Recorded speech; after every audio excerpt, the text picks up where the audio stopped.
నీ ఫ్యాన్కు 3 ముక్కలున్నాయి, 3 రెక్కలున్నాయి. తొందరలోనే 3 రెక్కల్ని విరిచి పక్కన పడేస్తారు. గెట్ రెడీ జగన్మోహన్ రెడ్డి అని అంటున్నా. నీ ఫ్యాన్ బాధుడి రెక్కను ఉత్తరాంధ్ర ప్రజలు విరిచేస్తారు. నీ హింసా రాజకీయాల రెక్కను సీమ ప్రజలు తుంచేస్తారు. నీ విధ్వంస నిర్ణయాల రెక్కను కోస్తా ప్రజలు పీకి పాతరేస్తారు.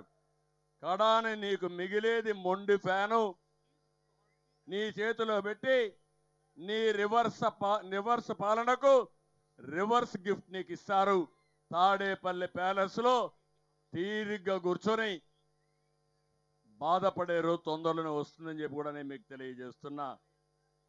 అందుకే నేను మిమ్మల్ని అందరినీ కోరేది, ఇలాంటి దుర్మార్గమైన పార్టీ, ఈ పార్టీ వల్ల లాభం లేదని కూడా మీకు తెలియజేస్తున్నా.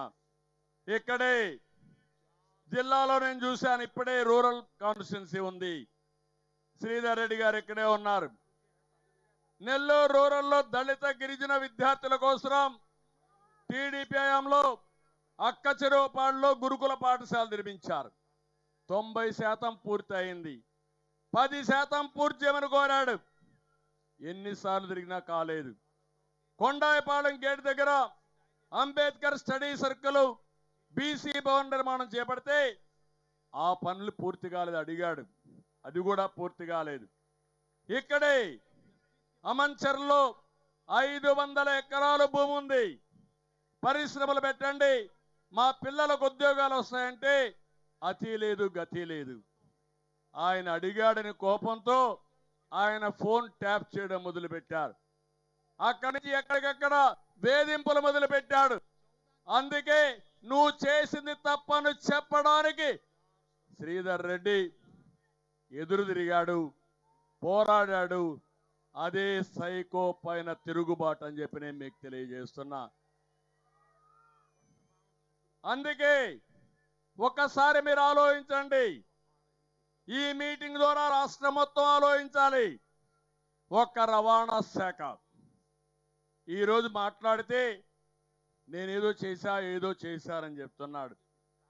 పెట్రోల్ రేట్లు భారతదేశంలోనే ఎక్కువ ఉండే ఏకైక రాష్ట్రం ఆంధ్రప్రదేశ్ రాష్ట్రం.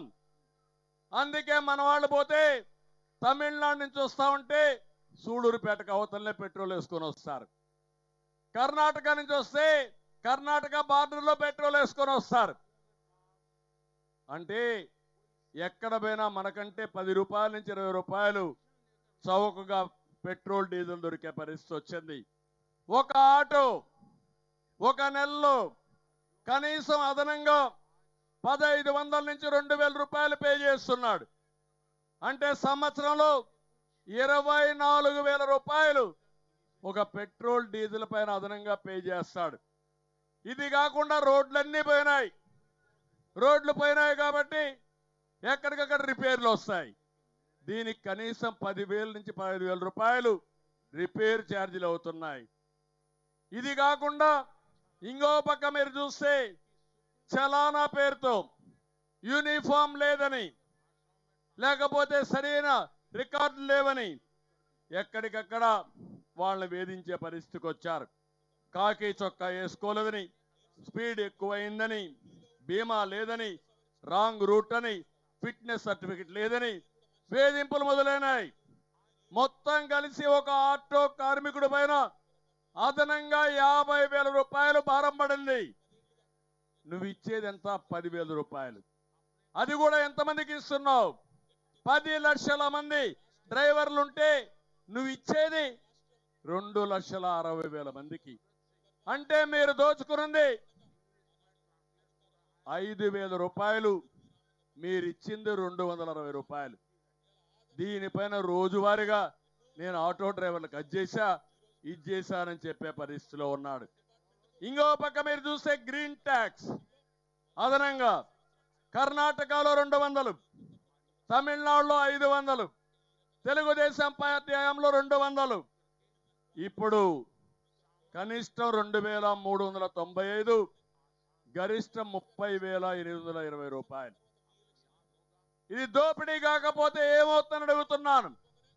దీంతో రవాణా రంగం కుదేలైంది. తెలుగుదేశం పార్టీ హయాంలో డ్రైవర్ లారీ ఓనర్ అయ్యాడు. వీళ్ళ హయాంలో లారీ ఓనరు క్లీనర్ గా తయారయ్యాడు తమ్ముళ్ళు. అది వీళ్ళ యొక్క పరిపాలన. ఇది ఒక చెత్త పరిపాలన. ఇంకో పక్క ఆరోగ్యశ్రీ ఉదరగొడుతున్నాడు. నేను ఆరోగ్యశ్రీ ఇచ్చానని. నేను అడుగుతున్నా, మీరు నమ్మితే ఇంకా మనం గోయిందా. ఆయనకు ఒక పేపర్ ఉంది, సాక్షి, ఇక్కడ కూడా ఉంటాడు అనుకుంటా. నెగిటివ్ గా రాసి తప్ప ఇంకేం ఉండదు. అందుకే మీరు ఏమన్నాడంటే, మీరు ఒకసారి చూస్తే 1000 రూపాయల కంటే ఎక్కువ ఉంటే మొత్తం ప్రభుత్వమే పెడతామన్నారు. పెట్టారా అని నేను అడుగుతున్నా. నిన్ననే అన్ని హాస్పిటల్స్ లో ఈ ఆరోగ్యశ్రీ పేషెంట్లు మేము తీసుకోమని చాలా స్పష్టంగా చెప్పి బోర్డులు పెట్టేశారు.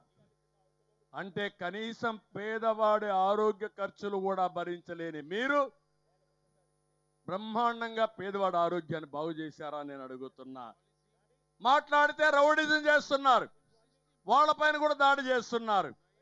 ఇంకో పక్క ఇవన్నీ ఏమో గాని ఎవరన్నా చనిపోతే మహాప్రస్థానం పేరుతో ఆ రోజు ప్రత్యేక వాహనం పెట్టి గౌరవప్రదంగా మీ ఇంటికి తీసుకొస్తే ఇప్పుడు చూస్తా ఉంటే మొన్న కూడా పేపర్లో వస్తున్నాయి. చనిపోయిన భార్యని బిడ్డని స్కూటర్ పైన ఎక్కించుకుని ఇంటికి డెడ్ బాడీ తీసుకొస్తున్నారంటే ఇది ఒక ప్రభుత్వాన్ని మిమ్మల్ని అడుగుతున్నా, ఆలోచించమని రాష్ట్రాన్ని కోరుతున్నా.